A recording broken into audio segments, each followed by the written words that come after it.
Assalamualaikum warahmatullahi wabarakatuh.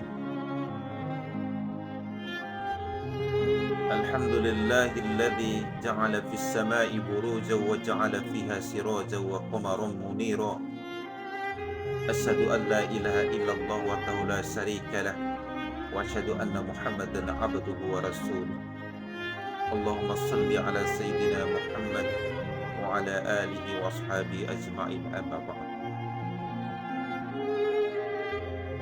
Puja dan puji syukur senantiasa kita panjatkan kehadiran Allah Subhanahu wa Ta'ala dengan mengucapkan alhamdulillah rabbil alamin, lalu memanifestasikan dan merealisasikan ucapan kita di dalam tingkah laku, dalam kehidupan kita semua. Wujud daripada kesyukuran kita kepada Allah Subhanahu wa Ta'ala tidak lain adalah melaksanakan ketaatan. Salawat serta salam mari kita persembahkan kepada junjungan kita Nabi besar Muhammad sallallahu alaihi wasallam.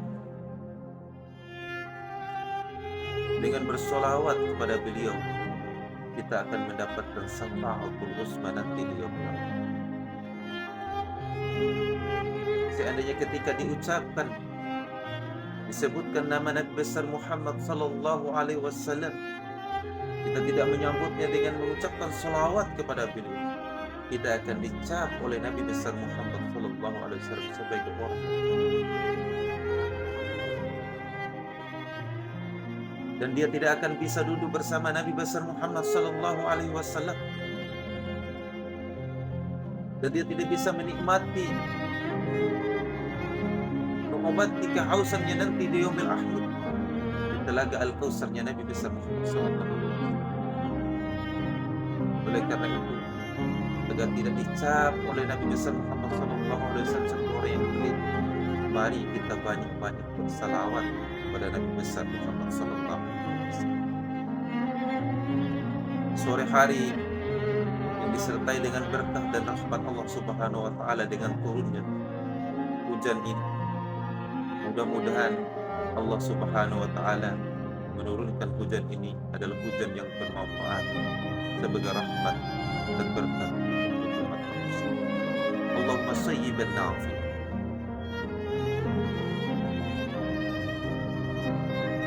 Sungguh Allah Subhanahu wa Ta'ala menjadikan kematian dan kehidupan ini tidak lain adalah untuk menguji kita mana yang terbaik amalannya untuk persiapannya menghadapi kehidupan yang pasti nanti di yaumil akhir. Alladzi khalaqal mauta wal hayata liyabluwakum ayyukum ahsanu amala. Sungguh Allah Subhanahu wa Ta'ala menjadikan kematian dan kehidupan untuk menguji hambanya mana yang terbaik amalannya. Oleh karena itu, mari kita mempersiapkan diri kita, memperbanyak amal-amal kita. Dengan usia kita yang hanya 60 sampai 70 tahun ini, dibandingkan dengan kehidupan akhirat yang lama dan kekal abadi, sungguh memerlukan amalan-amalan yang terbaik yang kita persembahkan kehadirat Allah Subhanahu wa Ta'ala.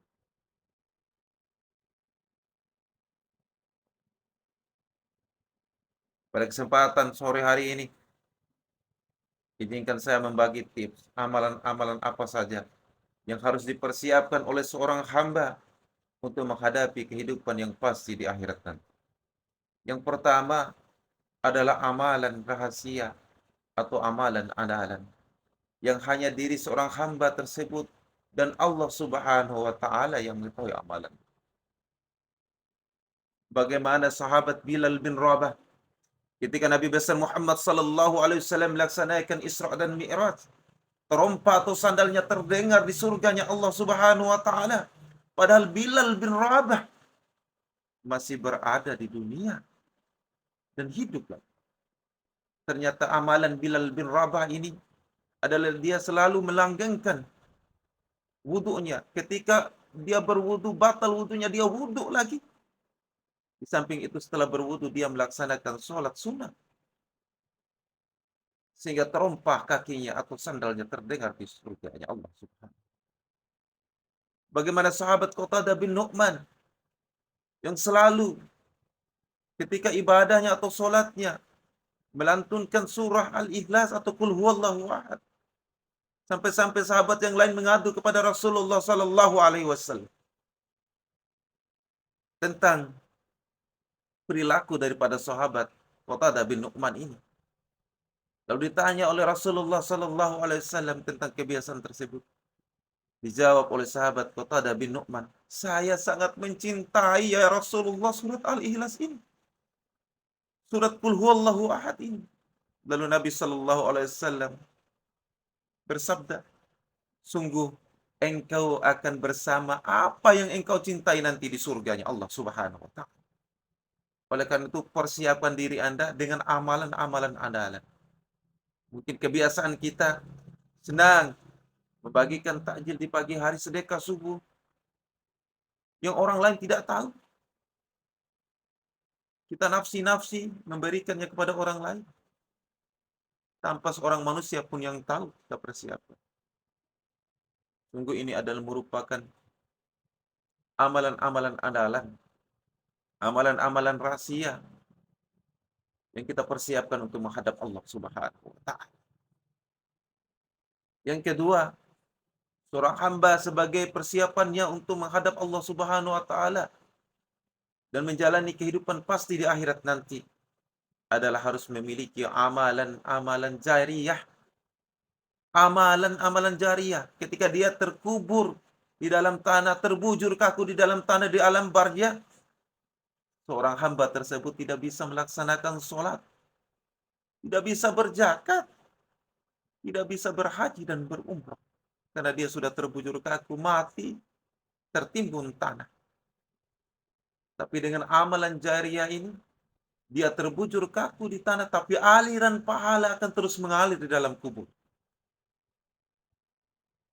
Banyak amalan-amalan jariyah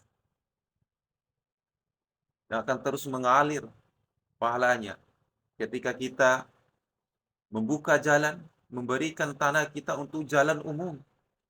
Sepanjang jalan itu digunakan untuk manusia berjalan di atasnya, ila yaumil qiyamah akan terus mengalir pahalanya bagi seorang hamba yang ada di dalam kubur.